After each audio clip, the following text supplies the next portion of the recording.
Hello, bienvenue sur C0 Gaming. Tu savais que Bored App Watch Club était en train de sortir un jeu? Non, t'as loupé l'épisode? Eh ben sache que le jeu est très attendu et qu'on a enfin la date de sortie. Évidemment, on va essayer d'en parler un petit peu ensemble. Qu'est-ce que t'en penses? Allez, on y va. Let's go!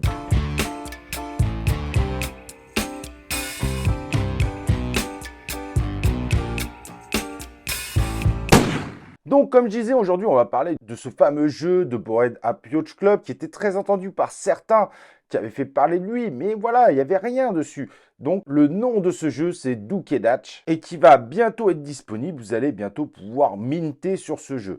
Et évidemment, n'oubliez pas, ce type d'opérations sont des opérations qui coûtent relativement cher et vous avez évidemment, comme d'habitude, une chance de ne pas pouvoir retrouver les gains initiaux que vous avez misés si vous la jouez un petit peu play to earn. Profitons pour regarder la bonne annonce qui avait été partagée sur ce jeu. Je sais pas ce que tu en penses. Avant de la regarder, n'oublie pas évidemment de liker cette vidéo, de t'abonner évidemment à C0 Gaming et profites-en pour t'abonner évidemment sur la chaîne principale C0, sur C0 Actu et C0 Academy et d'activer les cloches de notification. Et maintenant, on y va, on regarde un petit peu cette bande-annonce.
Donc pour pouvoir évidemment participer à ce jeu, il faudra minter un Sewer Pass. Et donc tu l'auras rapidement compris, c'est une aventure apparemment qui se passe évidemment dans les égouts. Peut-être qu'on rencontrera les Tortues Ninja, je ne sais pas. Et vous pourrez commencer à les minter le 17 janvier. Et donc c'est dans seulement 3 jours et on va pouvoir découvrir le jeu le lendemain, donc le 18 janvier.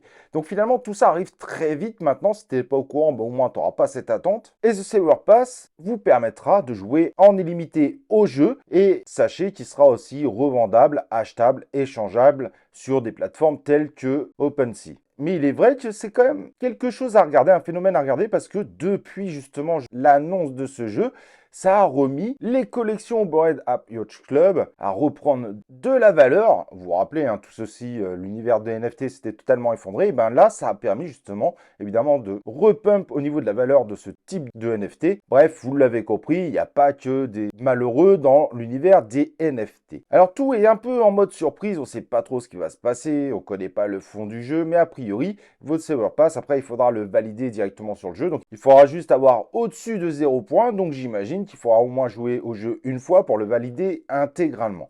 C'est quand même un concept particulier. On verra bien ce que cela donnera, mais j'imagine que c'est juste histoire de dire, venez jouer au moins une fois pour que votre pass s'annule pas. Donc voilà, j'espère évidemment que ça t'aura plu de voir cette actualité. On va voir évidemment ce que va donner ce petit jeu. Ça peut peut-être être finalement très intéressant. Et nous, donc, dans ce cas-là, ce que je te propose évidemment, c'est de liker la vidéo, d'activer les cloches de notification après t'être inscrit, donc t'abonner sur la chaîne YouTube. Et on se retrouve pour une prochaine vidéo de C0 Gaming.